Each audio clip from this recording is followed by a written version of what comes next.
Assalamualaikum warahmatullahi wabarakatuh. Kami dari kelompok 11 yang beranggotakan pertama Febi Pratiwi, kedua Randi Rizky Pratama, ketiga Ratu Mas Nadia Bella. Saya sebagai perwakilan akan membacakan hasil percobaan uji papila lidah, percobaan uji komposisi zat makanan. Yang pertama saat uji amilum menggunakan larutan Vehling A tambah Vehling B. Bahan yang digunakan pertama adalah nasi. Saat diberi 5 tetes Vehling A, reaksi yang terjadi nasi terlihat melebur dan tidak menyatu dengan Vehling. Setelah diberi Vehling B dan dibakar selama 3 menit, yang terjadi reaksi nasi tetap tidak tercampur bersama Vehling dan Vehling menjadi warna biru kehijauan. Yang kedua, percobaan pada kentang. Saat diberi Vehling A, kentang melebur. Saat diberi Vehling B dan dibakar selama 3 menit, terjadi reaksi menjadi berwarna hijau dan kentang hancur bercampur bersama Vehling. Pada percobaan ketiga dengan ubi, saat diberi Vehling A tidak menyatu, saat diberi Vehling B dan dibakar terjadi reaksi bergelembung dan berwarna hijau.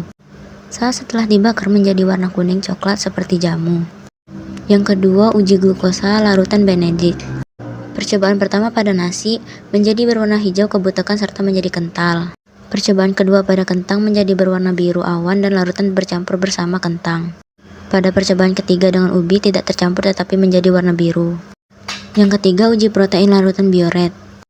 Pada percobaan pertama dengan daging ayam, cairan menjadi ungu dan ayam mengendap di bawah. Kedua dengan tempe, semua tempe melebur dan cairan menjadi butek. Pada percobaan ketiga dengan kuning telur menyatu dengan cairan dan berwarna menjadi butek. Yang keempat, pada putih telur, cairan menjadi ungu dan kental. Pada percobaan keempat, uji lemak kertas buram. Pertama, pada susu, kertas tampak terlihat keputihan serta kekuningan dan agak transparan. Saat mengering, bekas olesan susu masih terlihat sebagai noda minyak. Kedua, pada keju, pada bagian yang diolesi keju akan tampak kekuningan dan meninggalkan minyak pada kertas karena ada kandungan lemak pada keju. Ketiga, pada kacang kulit, pada bagian yang diolesi tampak kecoklatan muda dan agak kekuningan dan meninggalkan noda minyak karena kandungan lemaknya. Pada pertanyaan diskusi, bahan makanan apa yang mengandung karbohidrat paling tinggi berdasarkan hasil percobaan? Berdasarkan hasil percobaan kami, nasi merupakan sumber karbohidrat utama karena sebagian besar kandungannya adalah pati. Dalam 100 gram nasi, kandungan karbohidratnya lebih tinggi dibandingkan kentang dan ubi. Pada soal kedua, mengapa larutan Benedict perlu dipanaskan saat uji glukosa? Kami menjawab karena reaksi antara glukosa dan larutan Benedict berlangsung lebih cepat dan efektif pada suhu tinggi, mereduksi ion tembaga Cu2+ dalam larutan Benedict menjadi Cu+. Sehingga terbentuk endapan berwarna hijau, kuning, hingga merah bata. Perubahan warna inilah yang menandakan adanya glukosa. Soal ketiga, apa fungsi larutan Biuret dalam uji protein? Kami menjawab untuk mendeteksi adanya protein dalam suatu bahan. Pada soal keempat, bagaimana keterkaitan hasil percobaan ini dengan prinsip gizi seimbang?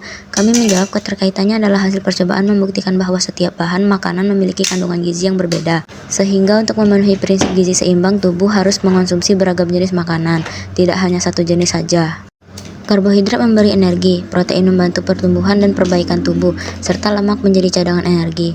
Jika hanya mengonsumsi satu jenis zat gizi, kebutuhan tubuh tidak akan terpenuhi dengan baik. Kesimpulan yang kami dapatkan, berdasarkan percobaan diketahui bahwa setiap bahan makanan mengandung zat gizi yang berbeda.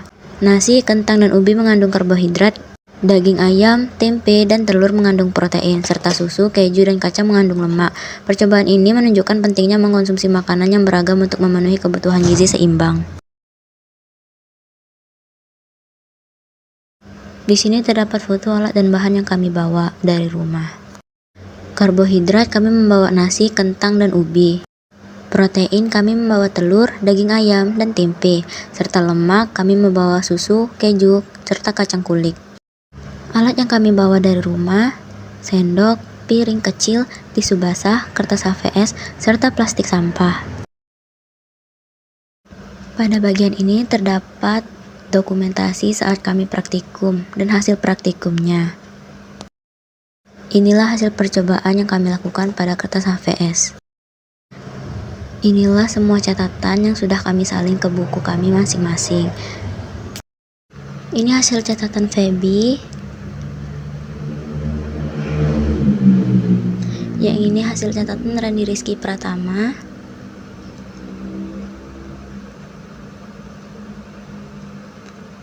Kemudian ini catatan Ratu Mas Nadia Bella.